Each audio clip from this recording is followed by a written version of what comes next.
Hello, BookTube, and welcome back to your Daily Penguin. This is our slow march through my Penguin Classic wall behind me. And since the beginning of the year, I'm planning this to be a year-long event. Since the beginning of the year, we have been spending time in the ancient world. The Bible, the ancient Egyptians, the Book of the Dead, and the literature of ancient Greece and Rome. Largely because the passion seized me a little while ago, a few years ago, to start organizing my penguin wall. Now, that passion didn't last forever, but it did last starting left to right at the beginning of these books, and that's largely governed the first 2 months of the march of the penguins. And slowly but surely, we have left the ancient world, the world of the classics, even though there are far, far more penguin classics out there that I don't have, and that if I did, I would be happy to talk at length about. There's far more of them than we have seen. One of the fringe benefits of doing this kind of a march of the penguins is the same as the fringe benefit of doing a library tour, which is that it really highlights for me what I have and don't have, what I might want, what are lacunae in my personal collection, especially here in this little book room. And that has helped. I am not pining for all of the Penguin Classic Aristotle volumes that I don't have, but there are a few Penguin Classics from the ancient world that I don't have that I wish I did, and that I'll keep an eye out for. But nevertheless, today marks an auspicious occasion, because today we are moving away from the classical world of Greece and Rome. And that reflects the time. It doesn't reflect it exactly, because I'm sure there are Penguin Classics that I don't have. That would reflect the time a lot more accurately. But nevertheless, in general terms, the West fell apart. The Western Roman Empire was fragmented. Incursions were made by other kingdoms and barbarian tribes, opportunistic outsiders, military freebooters. And that can cause a dearth of literature, and it can also cause a disruption in the methods by which literature is preserved. Even if there isn't a dearth of literature, it might still seem like there's one. And as a result, we are entering into a different period of literature, which I think will probably hold us steady throughout the month of March, or at least the first half, the next week or two of March. Because in addition to the Western Empire falling apart, the Roman Empire pulled out of Britain, where it had held a garrison for centuries, where there had been extensive towns and roads, physical infrastructure, all sorts of coins. If you've ever been lucky enough to find a Roman coin in a British field, you'll know what I mean. And that's where we're moving now. We're moving to the Britain that was left on its own. We're moving to those kingdoms and that world, a world that was, to all intents and purposes, post-apocalyptic. As far as I know, no one's ever written a post-apocalyptic novel, a science fiction / fantasy post-apocalyptic novel entirely based on the actual facts, just set in the 6th century. But one way or another, it was like an apocalypse, and all of a sudden you had massive fortifications, advanced roads and buildings, haunted by thieves, going to ruin, repurposed. And when we next connect with literature in the Penguin Classic line, at least in my Penguin Classic collection, that's where we are. And that's the volume that we're looking at today. This is by Michael Alexander, and this is a Penguin Classic called The Earliest English Poems. And he does all the translating, and come on, there's the Topaz Man. What is the tagline? You've been waiting for him all your life. This is from 1994, ladies and gentlemen. Michael Alexander does the translation work here for a whole bunch of Anglo-Saxon poetry. The Ruin. He does a couple of segments from Beowulf.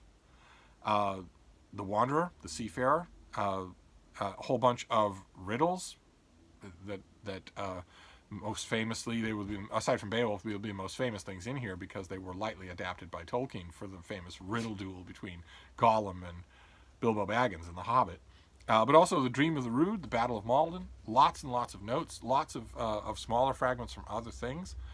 A good, sturdy Penguin Classic introduction to the treasures of Anglo-Saxon poetry that came to us. This volume came out 50 years ago, and it gets a recommendation. Michael Alexander is actually his introduction, his notes are fantastic. He's also a fairly good translator. Anglo-Saxon poetry is weird. It's difficult to make the bargain that we've been talking about for the whole of the year that translators have to make. Do you convey, which of the two things are you going to do? The translator has two jobs, and they are often at odds with each other. It's often impossible. They often cancel each other out. You either translate with complete accuracy the work that is in front of you, word for word, line by line, or you translate the sense of it. If translating it with complete accuracy will be either inhospitable or incomprehensible, then you translate the spirit. Like, for instance, it wouldn't do anybody any good for anybody to do a word-by-word, phrase-by-phrase, interlinear translation of Gilgamesh. Instead, you have to wrap the whole thing up in the sense and the import and the momentum and deliver it pretty much wholesale into the target language. We saw that even with things that can be more or less straightforwardly translated. And we certainly saw it in major works like Livy. Where we've seen translators in Greek and Latin who just took the whole of what they were reading and just transposed it into their target English. And Michael Alexander does a good job of doing that. Anglo-Saxon poetry kind of requires it. I do recommend this. I don't know if it's still in print. I don't know if Penguin makes this anymore. I do recommend it, but I couldn't hold it up to you without showing you something else. Because that is Michael Alexander's volume here, the earliest English poems. He sets them up by theme, by type of poem. He gives you the full extent of the ones that are short, and in a case of something like Beowulf, he chops it up and gives you little bits and pieces. It's idiosyncratic, it's carefully selected. He's a smart guide to this world and this literature. But you also have this from the University of Pennsylvania Press. And this is the complete Old English poems. Notice the difference. That is quite a difference. This is everything. If you should want it. This has a built-in bookmark, and it's got tons of stuff in it now, because every time I come across, I love this volume. Absolutely love it. Didn't see it coming, and I absolutely love it.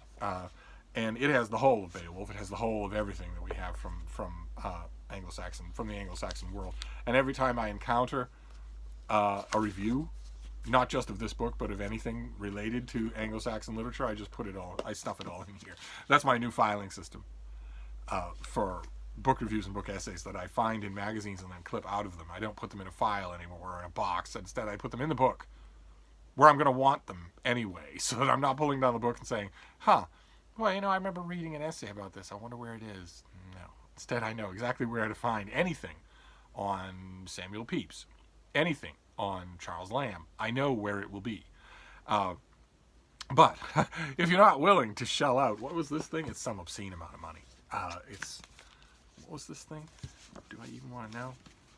Will I even be able to tell? I don't know if this still has a pub sheet in it. It was, no, I don't. I think I got rid of the pub sheet. But this is enormously expensive, like $100, something like that. So worth it because it's so beautiful. But nevertheless, if you're not in the mood for that, Penguin once upon a time did make one of these. They made this in mass market paperback for a long time, and then trade paperback. I don't know what they do now. Once again, I will have to work on that for this week. Once again, I have not done my due diligence ahead of time to find out what the state of this is in the present day. But I'm hoping that Penguin Classic does an Anglo-Saxon poetry volume of some kind or other. I'm hoping they do something like that. I wouldn't be averse at all to them doing this. And this is 2 years old now. Is that right? That much at least I can tell you. 2017. This is 2017. Penguin could do this. It's a gigantic deluxe volume. And it would sell in every college and university and high school in the world. And a lot of us would buy it as well. So they could do that. But in the meantime, I'm hoping they do something. But anyway, that is your Penguin Classic for today. A slim thing, but a sign of things to come, because we are now leaving the ancient world behind and entering, roughly speaking, the Middle Ages. And again, it will be the same thing as with the ancient world. This is not a comprehensive tour. I am sure that Penguin Classic publishes a lot about the Middle Ages that I don't have. But we'll go through what I do have. It's like a long, slow, protracted shelf tour. So we'll see. I'll see you back here tomorrow for more of the same. Thank you, BookTube.